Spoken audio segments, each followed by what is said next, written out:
క్రీస్తునందు ప్రియులారా, మీకందరూ కూడా ప్రభు అయిన యేసుక్రీస్తు నామమున పేరట నా యొక్క శుభములు తెలియజేస్తూ ఉన్నాను. ఈ యొక్క రోజు మన యొక్క దైవ ధ్యానం కొరకై తీసుకున్నటువంటి లేఖన పాఠ్య భాగము లూకా రాసిన శుభవార్త 10వ అధ్యాయం 19వ వచనాన్ని చదువుకొని ప్రార్థన చేసి దేవుని యొక్క వర్తమానంలోనికి వెళదాం. ఇదిగో పాములను తేళ్లను త్రొక్కుటకును శత్రువు బలమంతటి మీదను మీకు అధికారం అనుగ్రహించి ఉన్నాను. ఏదియు మీకు ఎంత మాత్రమును హాని చేయదు. చాలు, ప్రార్థన చేసుకుందాం. మా ప్రియ పరలోకపు దేవా, మీకు వందనాలు, స్తుతి స్తోత్రాలు నాయన. ఈ యొక్క మంచి సమయాన్ని బట్టి మీకు వందనాలు. గత దినాలంతట్లో కూడా ప్రభా మీ యొక్క దయగల హస్తం మాకు తోడుగా ఉండి మమ్మలను కాచి కాపాడి సంరక్షించిన విధానాన్ని బట్టి స్తోత్రాలు. ఇదిగో ప్రభా, మరలా నాయన ఈ యొక్క రోజు మేము ఒకరినొకరు కలుసుకోవడానికి మీరు చూపించిన కృపను బట్టి వందనాలు. ఇదిగో ప్రభా, యొక్క వాక్యం నిమిత్తం ఈ పాదల దగ్గరకు వస్తుండగా పరిశుద్ధాత్మ దేవా మాకు సహాయం చేయండి. మాతో మీరు మాట్లాడి మీ నామానికి మాత్రమే మహిమ తెచ్చుకున్నామని యేసు నామముపై అడుగుచున్నాము తండ్రి, ఆమేన్. క్రీస్తునందు ప్రియులారా, మనం చదువుకున్నటువంటి లేఖన పాఠ్యభాగం లూకా రాసిన శుభవార్త 10వ అధ్యాయం 19వ వచనంలో ఉన్నటువంటి మాటలు మనం చదువుకుని ఉన్నాం. ఈ లూకా రాసిన సువార్త 10వ అధ్యాయంలో మనం గాని ప్రారంభం నుంచి గమనించినట్లయితే అక్కడ యేసుక్రీస్తు ప్రభుల వారు ఒక 70 మంది శిష్యులని ఎన్నుకొని వారికి ఇద్దరిద్దరుగా వారు వెళ్ళొచ్చినటువంటి ప్రతి ఊరికి ప్రతి చోటికి తనకంటే ముందుగా ఇద్దరిద్దరుగా వారిని పంపిస్తూ ఉన్నట్లుగా పరిశుద్ధ లేఖనం మనకి చాలా స్పష్టంగా తెలియజేస్తూ ఉంది. వారు వెళ్లి వారు చేయవలసినటువంటి ఆ యొక్క మిషన్ గురించి, వారికి చేయవలసినటువంటి పనిని గురించి యేసుక్రీస్తు ప్రభుల వారు అక్కడ మరి మొదట ఉన్నటువంటి దాదాపు ఒక 12 వచనాలలో వారికి అనేకమైనటువంటి సూచనలు, హెచ్చరికలు వారికి ఇచ్చినట్లుగా మనం చూస్తూ ఉన్నాం. దాని తరువాత మీరు గమనించినట్లయితే 17వ వచనంలో 70 మంది శిష్యులు సంతోషంతో తిరిగి వచ్చి వారన్న మాట ఏంటంటే, ప్రభువా, దెయ్యాలు కూడా మీ యొక్క నామంలో మాకు లోబడుచున్నాయి కాబట్టి ఆకాశంలో నుండి సాతానుడు మెరుపువలే కింద పడిపోవడం మేము చూసాం ప్రభువా అని వారు ఆ యొక్క స్టేట్మెంట్ యేసుక్రీస్తు ప్రభుల వారి దగ్గర చెప్పారు. ఇప్పుడు ప్రభు వారిని బలపరుచున్నట్లుగా ఒక మంచి ఆలోచనని వారికి అనుగ్రహించాడు. ఏంటండి ఆ ఆలోచన అని అంటే 19వ వచనంలో మీరు గాని గమనిస్తే, ఇదిగో పాములను తేళ్లను త్రొక్కుటకు శత్రువు బలమంతటి మీద మీకు అధికారాన్ని అనుగ్రహించి ఉన్నాను. ఏది మీకు ఎంత మాత్రమును హాని చేయదు అని యేసుక్రీస్తు ప్రభుల వారు చాలా స్పష్టంగా చెప్పి ఉన్నారు. క్రీస్తునందు ప్రియులారా, ఈ మాటలో ఉన్నటువంటి సత్యం ఏంటి అని అంటే, శిష్యులకి అధికారం ఇచ్చినటువంటి దేవుడు మీరు ఆ యొక్క అధికారాన్ని అనుభవించేది మాత్రమే కాకుండా ఆ అధికారాన్ని చూసి అధికారం మీ ద్వారా బయలుపడడాన్ని చూసి సంతోషించడమే మాత్రమే కాకుండా ఆ యొక్క అధికారానికి పైన ఉన్నటువంటి అధికారాన్ని నేను మీకు ఇంకా కొన్ని అధికారాలు మీ చేతికి ఇస్తాను అని ప్రభు వాగ్దానం ఇస్తూ ఉన్నాడు. మత్తయి రాసిన సువార్త 28:18లో మనం గాని గమనించినట్లయితే యేసుక్రీస్తు ప్రభుల వారు పునరుత్థానుడై లేచి పరమునకు వెళ్ళడానికి ముందుగా తన యొక్క శిష్యులకి చాలా చక్కని అధికారం ఇచ్చేదానికి ముందుగా ఆయన చెప్తున్నాడు. ఆయన చెప్పిన మాట, ఆ పరలోకమందును భూమి మీదను నాకు సర్వ అధికారము ఇయ్యబడి ఉన్నది అని యేసుక్రీస్తు ప్రభుల వారు చెప్పారు. ఒక అధికారము కలిగిన ఒక వ్యక్తి ఇంకొకరికి అధికారాన్ని ఇవ్వగలడు.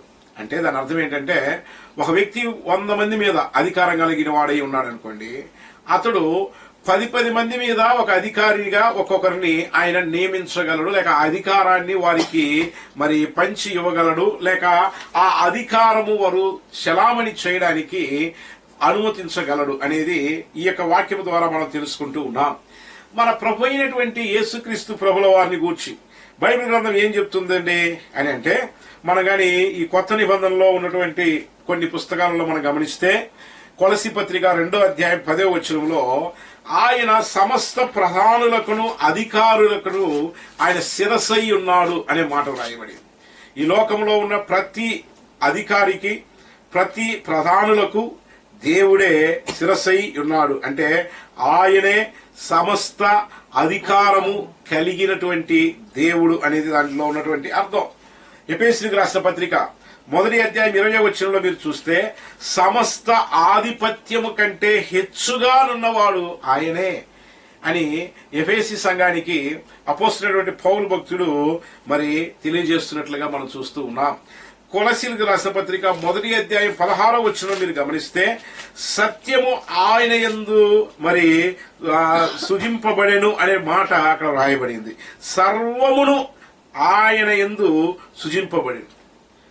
సత్యవంతుడైనటువంటి దేవుని ద్వారా సర్వమును ఆయన యందు సృజింపబడిననే మాట అక్కడ వ్రాయబడినట్లుగా మనం చూస్తూ ఉన్నాం.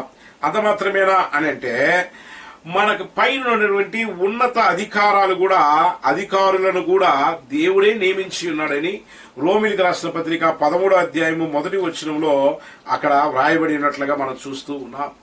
పేతురు రాసినటువంటి మొదటి పత్రిక 3వ అధ్యాయం 22వ వచనాన్ని మీరు గమనిస్తే అక్కడ సమస్తమును ఆయనకు లోబడి ఉన్నవి అనేటువంటి మాట అక్కడ తెలియజేస్తూ ఉన్నాడు. క్రీస్తునందు ప్రియులారా, అప్పుడు యేసుక్రీస్తు ప్రభుల వారికి ఆయన సర్వ అధికారము కలిగినటువంటి దేవుడు. ఆ సర్వాధికారి అయినటువంటి దేవుడు అంటున్నాడు. ఇప్పుడు మరలా లూకా రాసిన సువార్త 10వ అధ్యాయం 19వ వచనంలోని కనిస్తే ఆయన మనకి ఒక అధికారాన్ని ఇస్తూ ఉన్నాడు. ఏంటండి ఆ అధికారం అని అంటే ఆయన అంటున్నాడు, ఇదిగో పాములను త్రేళ్లను త్రొక్కడానికి నేను మీకు అధికారాన్ని అనుగ్రహించి ఉన్నాను అని చెప్తున్నాడు. అంటే మనము శత్రువుని జయించడానికి శత్రువు బలమంతటి మీద మీకు అధికారాన్ని నేను ఇస్తున్నానని చెప్తున్నాడు.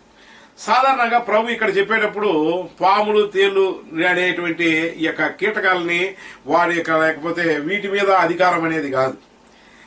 వీటిని ఒకవేళ నీ కాళ్ళ కింద తొక్కడం అనేది అటువంటి ఒక లిటరల్ అయినటువంటి ఒక అర్థాన్ని తీసుకోవడం కాదు. తొక్కాలా, ఏదైనా ఒక వస్తువును తొక్కాలా అంటే, ఏదైనా తొక్కి పట్టుకోవాలా అంటే ముందుగా ఆ యొక్క కాళ్ళకి బలం ఉండాలి. ఇక్కడ యేసు ప్రభువు వారు చెప్పేది ఏంటంటే నీ కాళ్ళకి నేను బలం ఇస్తాను అని అంటున్నాడు.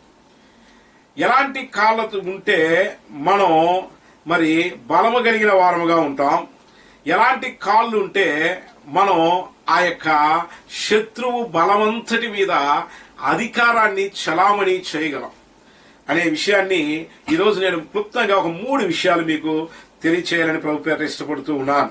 మొట్టమొదటిగా చూడండి, మొదటి సమూయేలు గ్రంథం 2 సమూయేలు గ్రంథం 9వ అధ్యాయం 13వ వచనం ఇలా తెలియజేస్తూ ఉంది. మెఫీబోషేతు యెరూషలేములో కాపురం ఉండి సదాకాలము రాజు బల్ల యొద్ద భోజనము చేయుచుండెను.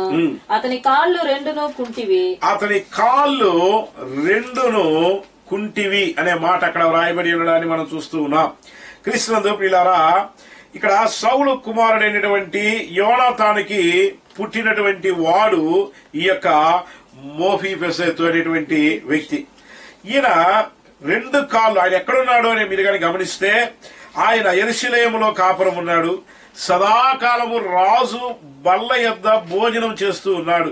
కానీ అతని కాళ్ళు 2 కూడా కుంటివి అని వ్రాయబడింది. కుంటివి అనేటప్పుడు బలహీనమైనటువంటి కాళ్ళు గలవాడు, కాళ్ళు లేవని కాదు దాని అర్థం. ఆ కాళ్ళల్లో బలము లేదని అర్థం. The lame both his feet అని వ్రాయబడి ఉంది. అంటే ఇక్కడ ఈ వాక్యం ఇలా చెప్తూ ఉంది, బలహీనమైనటువంటి కాళ్ళు కలిగినటువంటి యొక్క వ్యక్తి లేచి నిలబడలేడు. తరువాత దేన్ని కూడా త్రొక్కడానికి వీలు కాదు. కాళ్ళు ఉన్నాయే గాని దేన్ని త్రొక్కలేరు, తనంతట తాను లేచి నిలబడలేడు. అప్పుడు ఇలాంటి వాళ్ళు ఏం చేయాలా అంటే ఇంకొక లోయ మోసుకొని వస్తారంట. అపోస్తల కార్యములు 3వ అధ్యాయం 2వ వచనం చెప్తుంది.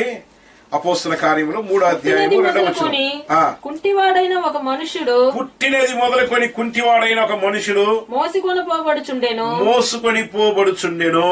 అంటే కాళ్ళు బలహీనమైన వారిని ఎవరైనా మోసుకొని పోవాలా? ఈనాడు ఇది దేనికి సాదృశ్యంగా ఉంది అంటే ఆత్మీయ జీవితంలో రక్షింపబడినటువంటి వారు అనేక మంది తమ యొక్క సొంత కాళ్ళ మీద నిలబడలేనటువంటి స్థితిని ఇది చూపిస్తూ ఉంది. రక్షించబడ్డారు, బాప్తిస్మం తీసుకున్నారు, ప్రభు యొక్క మరి బలలో పాల్గొంటూ ఉంటారు, ప్రతి ఆరాధన క్రమంలోకి వచ్చి కలుసుకుంటూ ఉంటారు. కానీ మీరు కానీ గమనించండి, సొంతగా వారు దేవుని కొరకు నిలబడలేనటువంటి బలహీనమైనటువంటి కాళ్ళు గలవారుగా ఉంటారు. దానికి అర్థం ఏంటి? ఎందుకు నీ కాళ్ళల్లో బలం లేకుండా పోతుంది అంటే, వారు దాని దేనికి సాదృశ్యం అంటే, వారు సొంతగా ప్రార్థించలేనటువంటి వారట, సొంతగా దేవుని వాక్యాన్ని ధ్యానించలేనటువంటి వారు, ఉత్సాహంగా సంఘానికి పరిగెత్తుకుని వచ్చేవారుగా ఉండరు. ఎప్పుడు కూడా ఏం చేయాలంటే ఇంకొకరు వాళ్ళని పురికొల్పుతూనే ఉండాల, ఇంకొకరు చెప్తా ఉండాల, అయ్యా ఇలా ప్రార్థన చేసావా అని అడగాల, అమ్మా ఈరోజు ప్రార్థన చేసావా అని అడగాల, ఈరోజు వాక్యం చదివారా, వాక్యం ధ్యానించారా అని అడగాల. దేవుని యొక్క ఆలయం ఉందే, దేవుని ఆలయానికి పరిగెత్తుకుని ఉత్సాహంగా వస్తామా అనేది లేదు, ఇంకొకళ్ళు వచ్చి మోసుకొని రావాలి. మీరు గమనించవచ్చు, చాలా మంది క్రైస్తవులు ఇలాంటి ఆధ్యాత్మిక జీవితాన్ని కలిగిన వారుగానే ఉంటున్నారు. వారిని ఇంకొకరు మోసుకొని రావాలా, వాళ్ళంతటా వాళ్ళు రాలేరు, వాళ్ళ కాళ్ళల్లో బలము లేదు. కాళ్ళు ఉన్నాయి కానీ ప్రభు కొరకు మోకరిల్లేటువంటి కాళ్ళు లేదు, ప్రభు వాక్యాన్ని ధ్యానించాలా అనేటువంటి అటువంటి మనస్సు లేదు, ప్రభు సంఘం కొరకు, దేవుని కొరకు, దేవుని పరిచర్య కొరకు పరిగెత్తాలనేటువంటి ఆలోచన లేనటువంటి స్థితి వారిలో ఉండడాన్ని మనం చూస్తూ ఉన్నాం.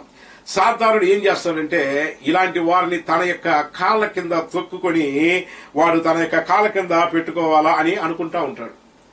ఆ 3వ అధ్యాయంలోనే మీరు గమనిస్తే 6-7 వచనాల్లో ఇలా రాయబడి ఉంది, పేతురు అంతట పేతురు వెండి బంగారములు నా యొద్ద లేవు గాని. చూడండి, ఇలాంటి వ్యక్తి ఎప్పుడు కూడా ఇంకొకరి మీద ఆధారపడిన వాడు కాబట్టి వీరి దగ్గర నుంచి ఏదైనా దొరుకుతుందేమో అని ఎదురు చూశారు. అప్పుడు వాక్యం చెప్తుంది, వెండి బంగారాలు మా యొద్ద లేవు గాని నాకు కలిగినదే నేను నీకు ఇచ్చుచున్నాను, నజరేయుడైన యేసుక్రీస్తు నామమున నడువమని చెప్పి. చూడండి, యేసు నామములో లేచి నడవాలి అని చెప్పాడు. అన్న వెంటనే ఏమైందట?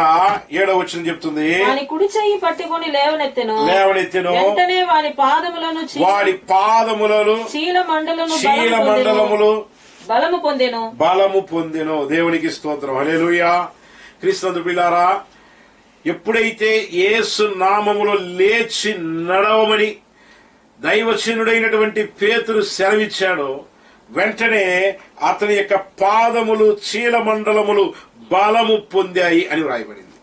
నీ కాళ్ళు బలము పొందాలి అంటే యేసు నామములోనే అది జరగాల, యేసు నామములో అది జరగాల.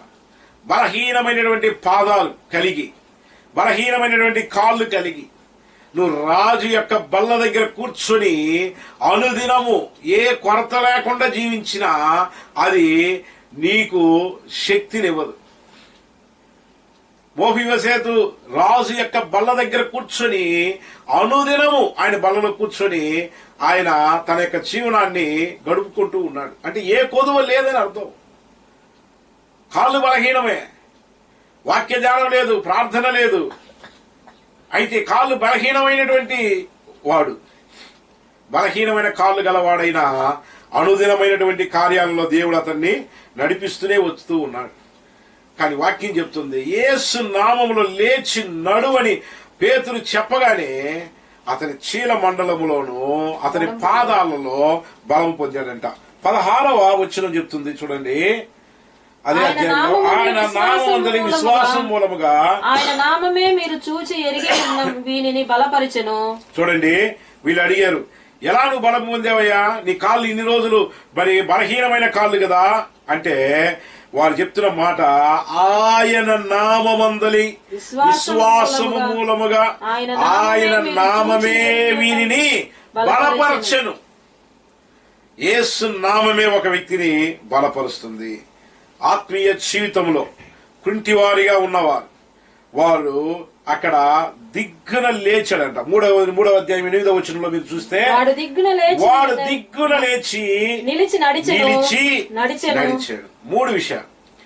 అతడు దిగ్గున లేచాడు, నిలిచాడు, నడిచాడు. నడుచుచు, గంతులు వేయించు, దేవుని స్తుతించుచు ఎక్కడికి పోయాడట? వారితో కూడా దేవాలయములోనికి వెళ్ళాను. హల్లెలూయా. క్రీస్తు పిల్లారా, బలహీనమైన కాళ్ళు బలపరచబడేది ఎందుకంటే నువ్వు దేవుని ఆలయంలోనికి వెళ్ళడానికి. ఒకవేళ ఇతనికి స్వస్థత కలిగిన వెంటనే ఎక్కడికి వెళ్ళి ఉండాలండి? ఒకవేళ ఇన్ని రోజులు ఆయన మోసుకొని వచ్చిన వారి దగ్గరికి వెళ్ళి చెప్పి ఉండాలా, తన ఇంటికి వెళ్ళి ఉండాలా. కానీ ఇతనైతే దేవాలయంలోనికి వెళ్ళాను. దేవాలయంలోనికి వెళ్ళాడు గనుకనే ఆయన యొక్క వాక్యం చెప్తుంది, అతన్ని చూసిన వారందరిలో విశ్వాసం కలిగింది. ఇది మా వలన కలిగినది కాదు, యేసు నామాన్ని మాత్రమే మేము ప్రకటించాం. యేసు నామములో ఉన్నటువంటి మహత్యం, యేసుక్రీస్తు ప్రభుల వారి మీద నువ్వు ఉంచినటువంటి నమ్మకం నీ బలహీనమైనటువంటి కాళ్ళను బలపరుస్తుంది. దేవుని కొరకు నిలబడాలా అనుకునేటువంటి ప్రియ క్రైస్తవ దేవుని బిడ్డలారా, ఒకవేళ నువ్వు దేవుని కొరకు నిలబడలేకపోతున్నావా, దేవుని కొరకు లేచి నిలిచి నడవలేకపోతున్నావా, దేవుని కొరకు నువ్వు మరి పరిగెత్తలేకుండా పోతున్నావా, గంతులు వేస్తూ దేవుని సన్నిధానానికి రాలేకపోతున్నావా, ఒకసారి నీ హృదయాన్ని పరిశీలించుకో. ఎందుకో తెలుసా, నీ యొక్క పాదములు బలహీనములైనన్ని రోజులు అక్కడ నువ్వు దేవుని కొరకు ఏమీ చేయలేవు. మోహివసేతకి ఎలా కాళ్ళు పోయాయో తెలుసా, 2 సమూయేలు గ్రంథం 4వ అధ్యాయం 4వ వచనం చెప్తుంది. మోహివసేతుని మోసుకొని పరిగెత్తుతూ ఉండగా అతడు కింద పడ్డాడంట. కింద పడిన వానికి కాళ్ళు కుంటివాడైపోయాడని వాక్యం చెప్తుంది. చదవండి 4:4. సౌలు కుమారుడగు యోనాతానునకు కుంటివాడగు కుమారుడు ఒకడుండెను. ఇశ్రాయేలు నుండి సౌలును గురించి యోనాతానును గురించి వర్తమానము వచ్చినప్పుడు వాడు 5 వయసు వరకు బాగున్నాయి వాడి కాళ్ళు. వాని దాది చూడండి, 5 వయసు వరకు, పుట్టినప్పటి నుంచి 5 వయసు వరకు కాళ్ళు బాగున్నాయి. అంటే ఇది పోలియో అటాక్ కాదు. చాలా మంది క్రైస్తవ జీవితాల్లో పుట్టిన తర్వాత 5 ఏళ్ళు అంటే కొన్ని సంవత్సరాలు బాగుంటారు, దేవుని కోసం పరిగెత్తే దాంట్లో పరిగెత్తుతారు, దేవుని కోసం నడిచేటప్పుడు నడుస్తారు, దేవుని కొరకు ఏమేమి చేయాలో అన్నీ చేస్తారు. ఎప్పటి వరకు? 5 ఏళ్ళ వరకు. వారు దేవుని కోసం పరిగెత్తుతూ ఉండేటప్పుడు ఏమైందంటే, చూడండి, దాది వారిని ఎత్తుకొని పరుగున పారిపోగా వాడు పడి కుంటివాడైపోయాడంట. ఈనాడు నువ్వు ఆత్మీయ జీవితంలో ఎక్కడ పడ్డావో జ్ఞాపకం చేసుకో. నువ్వు పడితే నీ కాళ్ళు బలహీనమైతాయి. ఇక నువ్వు ఆ స్థలం నుంచి నువ్వు ఇక పరిగెత్తలేవు, కదలలేవు. నీ ఆధ్యాత్మిక జీవితంలో నువ్వు ఇంకా మరి దేవుని కొరకు ప్రకాశించకుండా పోవడానికి, ఇంకా దేవుని కొరకు అనేక కార్యాలు చేయకుండా పోవడానికి కారణం ఒకవేళ నీ బలహీనమైనటువంటి కాళ్ళేమో. ఎక్కడ పడ్డావో చూడు, ఎన్నేళ్ల క్రితం పడ్డావో చూడు. నువ్వు పడ్డ స్థలములో దేవుని యొక్క సేవకుడైనటువంటి పేతురు, యోహానులు వచ్చిన ఆ స్థలములో వారు వేడుకున్నాడు, అయ్యా నాకేదైనా బిచ్చమేయండి అయ్యా. వాళ్ళు అన్నారు, మా దగ్గర వెండి బంగారాలు లేవు, యేసు నామం మాత్రమే ఉంది అని చెప్పాడు. ఇంకా కొంతమంది ఎలా పడిపోతున్నారో తెలుసా, వాక్యం చెప్తుంది. అపోస్తలుడైనటువంటి పౌలు కొరింథీయులకు రాసినటువంటి మొదటి పత్రిక 10వ అధ్యాయము 12వ వచనంలో మీరు గమనిస్తే అక్కడ ఇలా వ్రాయబడి ఉంది. 10:12 1 Corinthians chapter 10 verse 12. తాను నిలుచుచున్నానని తలంచుకునేవాడు, చాలా మంది తాను నిలుచుచున్నానని తలంచుకునేవాడు పడకుండానట్లు జాగ్రత్తగా చూచుకొనవలెను. ఇది ఏంటంటే తనలో తానుకు ఏర్పడేటువంటి గర్వం. నేను పడనండి. తాను నిలిచి ఉన్నానని ఎంచువాడు, తను తాను తలంచుకునేవాడు పడిపోకుండా జాగ్రత్తగా చూసుకోవాలా. చాలా మంది నేను నిలబడ్డాను, నేను ఎట్టి పరిస్థితులు వచ్చినా దేవుణ్ణి విడవనండి, నా విశ్వాసము వదలను అని చెప్పేవారు. ఆత్మీయ గర్వం ఒకవేళ నీళ్ళకి వస్తే నువ్వు పడిపోతావు. ప్రియ సహోదర సహోదరి, జాగ్రత్త కలిగి ఉండు. బలహీనమైనటువంటి కాళ్ళు గలవాడు తన కాళ్ళను బలపరచడానికి ప్రభు అంటున్నాడు, నీ కాళ్ళని నేను బలపరుస్తానని చెప్తున్నాడు. శత్రువు యొక్క బలమును అనగదొక్కడానికి నీ కాళ్ళు బలహీనపరచుకోవద్దు, బలము కలిగి ఉండు. అప్పుడు సాతానుడు నీ కాళ్ళ కింద ఉంటాడంతే. ఇది మొదటిది. రెండవదిగా మీరు గమనిస్తే సామెతల గ్రంథం 26వ అధ్యాయం 7వ వచనం. సామెతల గ్రంథం కాళ్ళు పట్టులేక ఉన్నట్లు. చూడండి, జ్ఞాని అయిన సొలొమోను చాలా చక్కగా ఒక మాట చెప్తున్నాడు. కుంటివాని కాళ్ళు పట్టు లేక ఉండునట్లు మూర్ఖుల నోట సామెత సాటి లేకుండును. చూడండి, మూర్ఖుని నోట సామెత సాటి లేకుండును. చూడండి, మూర్ఖుల నోట సామెత సాటి లేకుండా ఉండును అని రాయబడి. క్రీస్తు పిల్లారా, వాక్యం చెప్తుంది కుంటివాని కాళ్ళు ఎలా ఉంటాయంట? పట్టు లేకుండా ఉంటాయంట. పట్టు లేకుండా ఉండే కాళ్ళు అంటే ఏం అర్థం అంటే దానికి కుంటి కాళ్ళు అని అక్కడ రాయబడి ఉంది. మీరు కానీ ఇంగ్లీష్ లో కానీ గమనిస్తే the legs of the lame are not equal అని రాయబడింది. అంటే ఆ యొక్క రెండు కాళ్ళు బలహీనమైనవి కాదు, ఒక్క కాలు బాగుంటది. కొంతమందికి ఒక్క కాలు మాత్రమే తక్కువగా ఉంటది, లేకపోతే సరి లేకుండా ఉంటది అనమాట. ఇలాంటి వారు సరిగ్గా అడుగు పెట్టలేరు. బాగా మీరు చూడొచ్చు, సరిగ్గా అడుగు పెట్టాలంటే రెండు కాళ్ళు బలంగా ఉంటేనే కాళ్ళు అడుగు పెట్టగలరు. అంటే వీరు దేనైనా త్రొక్కాలంటే త్రొక్కలేరు. ఎందుకు తొక్కలేరు చెప్పండి? ఒక కాలు బలంగా ఉంది, ఒక కాలు బలము లేదు. అంటే ఆత్మీయ జీవితంలో ఇలాంటి వారిని మనము చాలా మందిని చూడొచ్చు.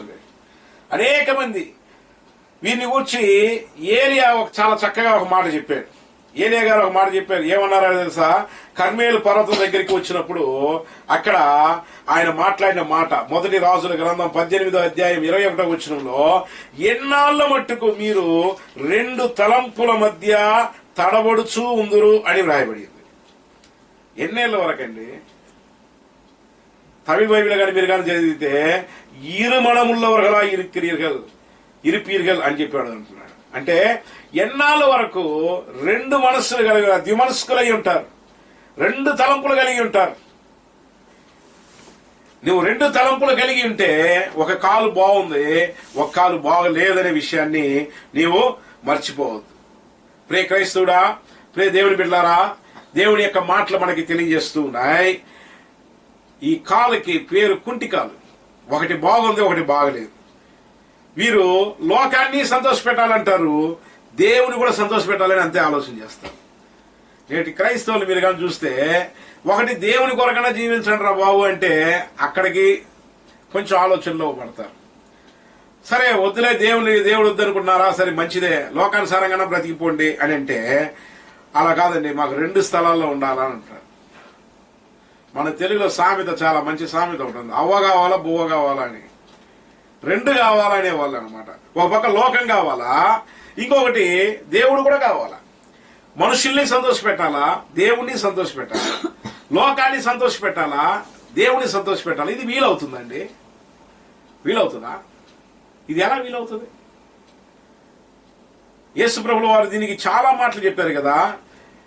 యోహాను సువార్త 4వ అధ్యాయం 24వ వచనంలో దేవుణ్ణి సత్యముతో ఆరాధన చేసేటువంటి యొక్క స్థలాన్ని గురించి యేసు ప్రభు వారు చెప్పారు. చూడండి, 4వ అధ్యాయము 24వ వచనం. ఆత్మ గనుక దేవుడు ఆత్మ గనుక ఆయనను ఆరాధించేవారు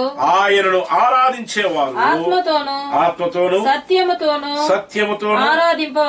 ఆరాధించాలా. దేవుని ఆరాధించాలా అనుకునేవారు ఎలా ఆరాధించాలంట? ఆయన ఆత్మ గనుక ఆత్మతో సత్యముతో ఆరాధించాలా. దేవుని ఆరాధిస్తే, నీ ఆత్మ సత్యముతో ఆరాధిస్తేనే ఆ ఆరాధన దేవునికి అంగీకారం. అంతే. యెహెజ్కేలు దినాల్లో జనులు ఎలా ఆరాధించేదానికి వచ్చేవాళ్ళంట. చూడండి, 33వ అధ్యాయం యెహెజ్కేలు గ్రంథం 33:31. 33:31లో ఇలా రాయబడి ఉంది. నా జనులు రాదగిన విధముగా, ఇక్కడ దేవుని మాటలు చెప్తున్నారు. దేవుని యొక్క మాటలు ఇలా తెలియజేస్తున్నాయి. నా జనులు రాదగిన విధముగా వారు నీ యొద్దకు వచ్చి నా జనులైనట్టుగా నీ ఎదుట కూర్చుని నీ మాటలు విందురు గాని, నీ మాటలు వినడానికి మాత్రం వింటారు గాని వాటిని అనుసరించి ప్రవర్తింపరు. ఎవరు చెప్తున్నారు చెప్పండి? యెహెజ్కేలుకి దేవుడు అంటున్నాడు, అయ్యా నా జనులు రాదైన విధముగా వారు నీ ఎదుటకు వస్తూ ఉన్నారు, నా జనులైనట్టుగా నీ ఎదుట వాళ్ళు కూర్చుంటున్నారు, దేవుని బిడ్డలైనట్టుగా కూర్చుంటున్నారు. దేవుని బిడ్డలైనట్టుగా కూర్చోవడం మాత్రమే కాదు, వారు వినడానికేమో వింటా ఉన్నారంట, కానీ దాన్ని అనుసరించి మాత్రం ఏం చేయరు? ప్రవర్తింపరు. వారు నోటితో ఎంతో ప్రేమ నేడు మనము చూడొచ్చు, వారి నోటితో మాత్రం ఎట్లా ఉంటదంట? ప్రేమతో కనపరుస్తారంట. వారి హృదయం లాభమును ఆపేక్షించుచున్నది. వాళ్ళ హృదయం మాత్రం లాభాన్ని అపేక్షిస్తుందట. చాలా సార్లు మనం చూస్తా ఉంటాం కదా, కొంతమంది ప్రేమ గణపరచాలన్నా ఎలాగంట వాక్యం చెప్తుంది, వారు నామకవాసిగా ఆరాధన స్థలానికి వచ్చేవారండి. వారి నోటితో ఎంతో ప్రేమ గణపరుస్తారంట. నిజమే, జనాల మాటలు చాలా సార్లు అలాగే ఉంటాయి, కానీ వాళ్ళ యొక్క హృదయం మాత్రం ఉండదు. మనకేముంది చెప్పండి? మనం అతనితో మాట్లాడడం ద్వారా, లేకపోతే వారి దగ్గరికి వెళ్ళడం ద్వారా, ఆ వాక్యం వినడం ద్వారా మనకేమి లాభం ఉంది? మనకేంటండి? ఊరికి ఆత్మీయంగా పలకరించి బాగున్నారా, భోంచేశారా, ఆరోగ్యం బాగుందా అనేది అలా పలకరింపు కూడా ఈ యొక్క దినాల్లో చాలా కఠినంగా మారిపోయింది. ఈ లాక్డౌన్ లో మీరు కానీ గమనించవచ్చు, చాలా మంది యొక్క మరి ఈ ఆరాధన క్రమం లాగానే ఎలా యేసు ప్రభు వారు ఆత్మతో సత్యముతో ఆరాధించాలండి అని యోహాను సువార్తలో చెప్పారు. యెహెజ్కేలు గ్రంథంలో, నా జనులైతే రాదగిన విధముగానే వారు నీ వద్దకి వస్తూ ఉన్నారు. ఎలా రావాలో తెలుసు వాళ్ళకి, అంటే మామూలుగా వచ్చేస్తున్నారు. రావడం కూడా ఎలాగా అంటే నీ ఎదుట కూర్చుంటున్నారు, నీ మాటలు వింటున్నారు, కానీ దాని ప్రకారంగా మాత్రం వాళ్ళు నడుచుకునేది లేదు. క్రీస్తునందు ప్రియులారా, దేవునికి తెలుసు నువ్వు దేవుని మాటలు వినేది వాటి ప్రకారంగా నడుచుకోవడానికి కోసమా, లేకపోతే కాలక్షేపం చేయడం కోసమా. నువ్వు నీ యొక్క ప్రేమ, నీ యొక్క మరి నీ నోటి మాటలు, నోటితోనే, అంటే తమిళ మాట చెప్తారు, వాయాలి వడ సుడుదని, ఒట్టి మాటలతోనే కోటలు కట్టడం అన్నమాట. ఒట్టి మాటలే, కానీ హృదయం మాత్రం ఎలా ఉందంట, నాకేంటి. వీరు కాళ్ళు ఏం కాళ్ళట వాక్యం చెప్తుంది, వీరు ఎలాంటి కాళ్ళు గలవారు? సక్రమమైనటువంటి కాళ్ళు కలిగిన వారు కాదు, వీళ్ళకే కుంటి కాలు అని అర్థం. రెండు తలంపులు కలిగినటువంటి వారు, ద్విమనస్సు కలిగినటువంటి వారు. వాక్యం చెప్తుంది, సంఘానికి వచ్చినప్పుడు పరిశుద్ధులతో కూడా సహవాసం, దేవుని బిడ్డలతో కూడా సహవాసం. దాని తర్వాత మీరు కానీ గమనించవచ్చు, మీరు కానీ గమనిస్తే విశ్వాసులతో అవిశ్వాసులకి పొత్తు ఎక్కడైనా ఉందా? అపోస్తలుడైన పౌలు అంటాడు, 2 కొరింథీయులకు రాసిన 2వ పత్రిక 6వ అధ్యాయము 14 నుంచి 18 వచనాల్లో, ఇలాంటి వారు సాతానుని గాని శత్రువుని గాని ఏం చేయలేరంటే త్రొక్కలేరు. ఎందుకంటే వీళ్ళకి ఏ పొత్తు కావాలి చెప్పండి? విశ్వాసులుగానే బ్రతకాలంటే విశ్వాసులుగా బ్రతకడము రాదు. ఒకవేళ అవిశ్వాసులుగా ఉండాలంటే అలా కాదండి, అలా నేను అవిశ్వాసిగా బ్రతకను, నేను దేవుని బిడ్డనండి, క్రైస్తవ కుటుంబంలో పుట్టానండి, మంచిదే. క్రైస్తవ కుటుంబంలో పుట్టడం నువ్వు ఎన్నుకునేది కాదు కదా, అది నీ యొక్క సొంత మరి నిర్ణయంతో వచ్చింది కాదు కదా. యేసుక్రీస్తు ప్రభుల వారిని నీ సొంత రక్షకుడిగా అంగీకరించితే, ఆయన మాటలకు నువ్వు లోబడితే, ఆయన వాక్యానుసారంగా నీ జీవితాన్ని నువ్వు మలుచుకుంటే, దేవుడు నిన్ను ఆశీర్వదించడానికి ఆయన సమర్థుడై ఉన్నాడు. యాకోబు పత్రిక 1వ అధ్యాయం 8వ వచనం రాయబడి ఉంది, ద్విమనస్కుడు తన సమస్త మార్గముల యందు అతడు ఎలా ఉంటాడంట, అస్థిరుడుగా ఉంటాడని వాక్యం చెప్తుంది. ద్విమనస్కుడు తన యొక్క సమస్త మార్గం, ఏ విషయమైనా సరే, నువ్వు 2 తలంపులు కలిగిన వాడిగా ఉంటే, ఒక కాలు బాగుంది, ఒక కాలు బాగలేదనే స్థితిలో కుంటివాడిగా ఉంటే, ఒక పక్క దేవుడు కావాలా, ఇంకో పక్క దెయ్యం కావాలని ఉంటే, నువ్వు ఎన్నటికి నీ సాతానుడిని జయించలేవు. ఎందుకంటే ఒక కాలు బాగానే ఉంది, కానీ నువ్వు తొక్కాల్సింది సాతానుడు. అది సాధారణమైనవాడు కాదు. పాములు, తేళ్లు అసలు ఎందుకు పనికిరావు, వాటన్నిటికంటే కూడా బలవంతుడు, ఎన్నో రేట్లు బలవంతుడు సాతానుడు. కానీ ప్రభు అంటున్నాడు, అటువంటి సాతానుని త్రొక్కడానికి నేను నీకు బలాన్ని ఇస్తాను అంటున్నాడు. బలాన్ని పొందిన మనము ఆయన కొరకు ముందుకు సాగేవాల్సిన వారముగా ఉన్నాం. ఒకవేళ ప్రియ దేవుని బిడ్డ, నీలో 2 రకాలైనటువంటి తలంపులుంటే ఈరోజు నిన్ను మార్చుకో. నువ్వు దేవుని సన్నిధానానికి ఎలా వస్తున్నావో, దేవుని ఎలాంటి మనసుతో వాక్యం వింటున్నావో, ఆ వాక్యం ప్రకారంగా నడుచుకోవాలని ఇష్టపడుతున్నావో లేదో నిన్ను నువ్వు పరీక్షించుకో. ఒకవేళ నిజంగా అలా మంచి సదుద్దేశంతో నువ్వు దేవునిలోకి ముందుకు సాగితే అది నీకు ఆశీర్వాదము, మేలు. చివరిగా మూడవదిగా సామెతల గ్రంథం 25వ అధ్యాయం 19వ వచనాన్ని ఒకసారి చదువుకుందాం. 25:19. శ్రమకాలములో విశ్వాసఘాతకుని ఆశ్రయించుట విరిగిన పళ్ళతో కీలు వలసిన కాలుతోను సమానము. చూడండి, విరిగిన పళ్ళతోను కీలు వలసిన కాలుతోను సమానం. ఈ యొక్క మూడవది, ఈ కాలుకి పేరేంటి అంటే కీళ్లు వలసిన కాలు. కీలు వలసిన కాలు అంటే అర్థం ఏంటంటే ఫుట్ అవుట్ ఆఫ్ జాయింట్ అని వ్రాయబడింది. అంటే ఆ యొక్క జాయింట్ చేసి సరిలేదు. దీనికి భావం ఏంటంటే కాళ్ళు ముట్టి ఏ స్థలంలో ఉండాలో అక్కడే ఉండాలి, కానీ అది తొలగిపోతే నడిచేటప్పుడు వేదన ఎక్కువగా ఉంటది. చాలా మందికి మీరు గమనించవచ్చు. అందువల్ల దేన్ని వాళ్ళు ఏం చేయలేరంటే తొక్కలేరు, గట్టిగా తొక్కలేరు. ఏం చేయలేరంటే గట్టిగా తొక్కడానికి వీలు లేదు. అంటే ఇక్కడ కీళ్లు వలసినటువంటి కాలు. ఇక్కడ వాక్యం చెప్తుంది, శ్రమకాలములో విశ్వాసఘాతుకుని ఆశ్రయించుట విరిగిన పళ్ళతోనూ కీళ్లు వలసిన కాళ్లతోనూ అది సమానము. నీ కాళ్ళల్లో ఉన్నటువంటి ఆ యొక్క కీలు సరిగా ఉండాలా. సరిగ్గా లేకపోతే అది నీకు ఆశీర్వాదం త్యాదు. ఎఫెసీయులకు రాసిన పత్రిక ఎలా అది అని అంటే, దేవుడు నిన్ను ఎందుకోసం పిలిచాడో ఆ యొక్క పిలుపుకు తగినట్టుగా నువ్వు నడుచుకోవడం నేర్చుకోవాలా. ఎఫెసీ పత్రిక 4వ అధ్యాయం 1-2 వచనాలు. కాబట్టి మీరు సమాధానమును బంధము చేత ఆత్మ కలిగించు ఐక్యమును కాపాడుకొనుటయందు శ్రద్ధ కలిగిన వారై ప్రేమతో ఒకరినొకరు సహించుచు మీరు పిలువబడిన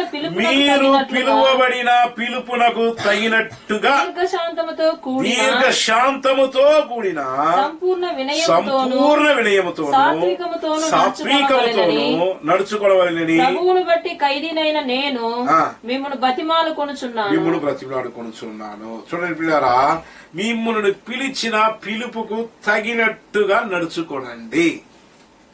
ఇది వాక్యం చెప్తుంది. నిన్ను దేవుడు ఎందుకోసం పిలిచాడు, ఎలా ఉండమని పిలిచాడు. అలా నువ్వు నడుచుకోనకపోతే నీ యొక్క కీళ్లు వలసిన కాళ్ళు వలె ఉంటావు. అంటే విశ్వాసఘాతకుడు పోయి ఉంటావు. విశ్వాసఘాతకుడు అనే మాటకి అర్థం ఏంటంటే, దేవుడు నిన్ను ఒక ఉద్దేశంతో పిలిచి ఉన్నాడు. ఒక ఉద్దేశంతో దేవుడు నిన్ను ఎన్నుకొని ఉన్నాడు. ఆ ఉద్దేశంలో ఆ యొక్క కార్యంలో నమ్మకంగా లేకుండా తొలగిపోతే, ఆ తొలగిపోయిన కీళ్లు వలిసిన కాలు ఎక్కడ పెట్టినా నొప్పి, బాధ, ప్రాణం పోయేంత బాధ వస్తుంది. నేడు తన మార్గంలో ఎక్కడ కూడా కీలు వలిసిన వాడు ఏ స్థలంలో కూడా మరి అతడు ఏది తొక్కడానికి కూడా వీల్లేదు. పరిగెత్తలేడు, నడవలేడు, వంగలేడు.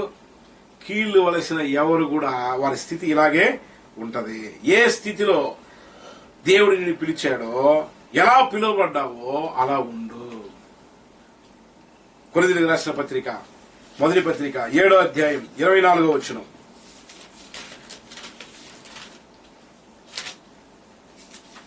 7:24. సహోదరులారా, ప్రతి మనుషుడు ఏ స్థితిలో పిలువబడెనో ఆ స్థితిలోనే దేవునితో సహవాసం కలిగి సహవాసాన్ని కలిగి ఉండవలేను. నేను దేవుడు ఎందుకోసం పిలిచాడో ఆ స్థితిలోనే సహవాసాన్ని కలిగి ఉండు దేవునితో. ఆ స్థితిని ఎన్నటికీ నువ్వు మర్చిపోకు. ఆయనతో సహవాసాన్ని కలిగి తన ఇష్టానుసారంగా జీవించే వారికి శోధనలు, వేదనలు, సమస్యలు, కష్టాలు ఎన్ని వస్తూ ఉంటాయి. ఇవి వచ్చినప్పుడు అయ్యో నేను పిలుపు తగినట్టు కాకుండా వేరే విధంగా జీవిస్తున్నానేమో అనే ఆలోచనలో రావాలా. వేదనలు, కష్టాలు, సమస్యలు, బాధలు ఎన్ని వచ్చినప్పుడు తెలుసుకోవాలా. ఒకవేళ నాకెందుకు ప్రభా ఇలా వస్తా ఉన్నాయి, ఒకవేళ నేను పిలుపుకు తగినట్టుగా నడుచుకోనలేదేమో. ఎందుకంటే పిలుపుకు తగినట్టుగా నువ్వు నడుచుకోనకపోతే శత్రువుని నువ్వు త్రొక్కలేవు, శత్రువుని దొక్కలేవు. శత్రుని జయించలేవు.